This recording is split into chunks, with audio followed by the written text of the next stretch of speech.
Selamat malam, nama saya Ismail Rahman dengan NIM 682021-106.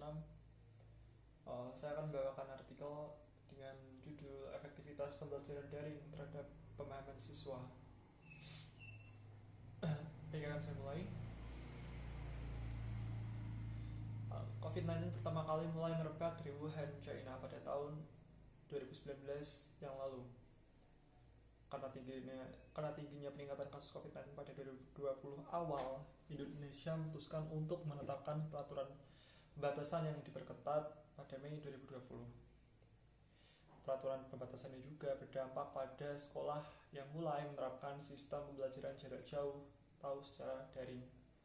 Nah, meskipun saat ini kasus COVID-19 telah mengalami penurunan, beberapa sekolah masih menerapkan sistem pembelajaran jarak jauh. Pembelajaran jarak jauh ini ditetapkan dalam rangka mematuhi kebijakan pembatasan sosial atau social distancing yang mulai diterapkan Indonesia sebagai strategi untuk menekan kasus COVID-19.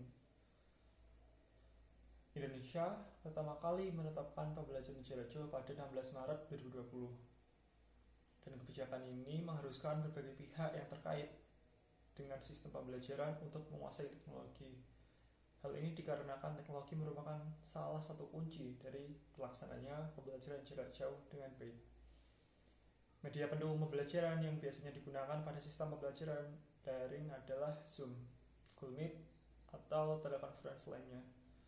Secara otomatis, pihak-pihak yang terlibat langsung dengan pembelajaran jarak jauh seperti siswa dan tenaga pendidik harus mampu beradaptasi dengan pemakaian perangkat digital dan media pendukung pembelajaran daring. Nah, perubahan sistem pembelajaran yang mendadak ini tetap menimbulkan pro kontra yang beredar di masyarakat. Apakah pembelajaran jarak jauh dapat menjadi sistem pembelajaran yang efektif dan relevan, atau malah menjadi menghambat siswanya untuk berkembang? Dari 8 siswa yang menjadi responden, didapatkan data mengenai pengalaman langsung yang dirasakan siswa selama mengikuti pembelajaran daring. Terdapat 5 siswa atau sama dengan 62,5% dari total responden merasa bosan selama mengikuti pembelajaran daring. Sisa 3 siswa lainnya atau sama dengan 37,5% masih belum merasakan kebosanan dalam pembelajaran daring. Hal ini membuktikan bahwa sebagian besar siswa telah merasa jenuh dengan pembelajaran jarak jauh. Nah, rasa jenuh siswa dalam mengikuti pembelajaran tentu dapat berdampak pada keberhasilan belajar dari siswa tersebut. Nah, sebenarnya apa sih yang menjadi faktor dari keberhasilan belajar seorang siswa dalam memahami pembelajaran? Keberhasilan belajar bisa dipengaruhi dari 2 faktor, yakni faktor internal dan eksternal. Yang pertama adalah faktor internal. Faktor pertama yang dapat mempengaruhi keberhasilan belajar siswa adalah minat belajar. Minat belajar merupakan sesuatu yang datangnya dari dalam diri siswa sendiri tersebut. Dengan minat belajar yang tinggi, maka kecenderungan siswa untuk merasa jenuh belajar akan semakin berkurang, seperti 37% dari total responden atau 3 siswa tersebut. Minat belajar merupakan faktor pendorong untuk siswa belajar dan disadari oleh ketertarikan dan juga rasa senang yang menimbulkan keinginan untuk belajar. Dengan memiliki minat belajar yang tinggi, maka siswa akan mampu berpartisipasi aktif di dalam kelas, mau belajar tanpa paksaan pihak manapun, dan cenderung mendapatkan hasil yang lebih baik daripada mereka yang memiliki minat belajar rendah. Yang kedua yaitu faktor eksternal. Ada beberapa pihak eksternal yang turut berperan penting dalam keberhasilan belajar seorang siswa. Yang pertama yaitu orang tua. Seperti yang telah dijelaskan di atas, minat belajar merupakan kunci dari keberhasilan belajar. Orang tua memiliki peran penting dalam meningkatkan minat belajar anaknya. Motivasi bisa menjadi cara orang tua dalam menumbuhkan minat belajar anak. Pemberian motivasi tentang bagaimana pentingnya belajar bagi masa depan anak, memotivasi anak supaya mau mengerjakan tugas yang diberikan oleh guru akan membuat anak berpikir bahwa belajar adalah suatu hal yang bagus. Cara kedua yang bisa dilakukan orang tua adalah memberikan hadiah anak saat anak telah mencapai beberapa pencapaian tertentu dalam proses belajarnya. Target ini bisa berupa target nilai ujian ataupun target banyaknya materi yang telah berhasil dipahami oleh anaknya. Dengan memberikan respon yang positif pada setiap pencapaian anak, maka secara tidak langsung hal ini akan menjadi dorongan tersendiri bagi anak. Minat belajar anak akan terus berkembang dan anak cenderung berusaha maksimal dalam proses pembelajarannya. Lalu selanjutnya seorang guru juga sangat berpengaruh ternyata dalam meningkatkan minat belajar siswa guna mencapai keberhasilan belajar. Cara mengajar seorang guru saat mempengaruhi minat belajar seorang siswa dalam mengikuti kelas.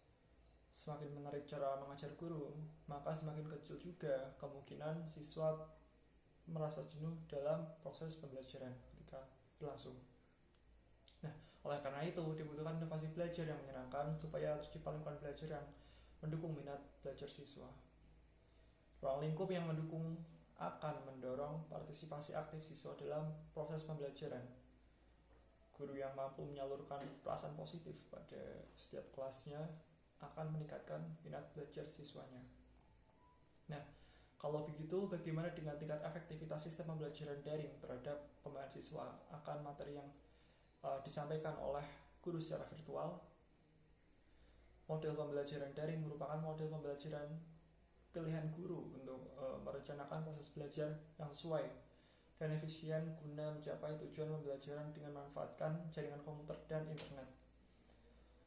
Model pembelajaran ini perlu dirancang dengan baik agar pengalaman belajar siswa terkesan dan tetap mencapai tujuan pembelajaran. Sistem pembelajaran daring membatasi interaksi antara murid satu sama lain dan murid dengan guru. Hal ini mengakibatkan diperlukannya beberapa usaha khusus agar pembelajaran jarak jauh bisa efektif terhadap pemahaman siswa dalam menyerap ilmu yang diberikan. Pembelajaran jarak jauh sampai saat ini dirasa efektif saat siswa mengerjakan tugas yang diberikan oleh guru.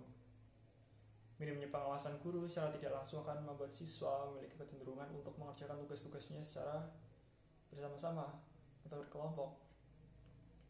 Rentang waktu pengumpulan yang cukup lama juga dapat memaksimalkan siswa dalam mengerjakan tugasnya, karena banyaknya sumber online yang bisa diakses secara bebas menggunakan perangkat digital. Pembelajaran jarak jauh dapat menawarkan fleksibilitas yang tidak didapatkan saat pembelajaran offline. Keberhasilan guru dalam memilih strategi pembelajaran akan menentukan fleksibilitas pembelajaran daring, di mana siswa mampu menentukan cara pembelajarannya sendiri dan memanfaatkan media pembelajaran yang efektif. Nah, yang terakhir, lalu apakah pembelajaran jarak jauh selalu dinilai efektif? Tentu tidak. Mengerjakan tugas yang diberikan oleh guru jelas berbeda dengan memahami konsep yang dan merefleksikan materi yang telah disampaikan. Terkadang siswa terlalu fokus dalam menyelesaikan tugas yang diberikan, sehingga lupa untuk benar-benar memahami apa inti materi dari tugas tersebut. Sistem pembelajaran secara daring ini juga menuntut siswa untuk ekstra fokus terhadap materi yang diberikan di ruang kelas virtual. Padahal pada kenyataannya tiap siswa pasti berada di lingkungan yang berbeda-beda juga. Ruang kelas di gedung sekolahan memang sudah diatur agar memiliki suasana yang tenang dan nyaman untuk belajar. Akan tetapi rumah tiap siswa berbeda dengan ruang kelas. Kondisi yang tidak kondusif dapat mengurangi fokus siswa dalam memahami penjelasan guru sehingga menyebabkan sistem pembelajaran ini dinilai menjadi kurang efektif. Sekian dari saya, terima kasih.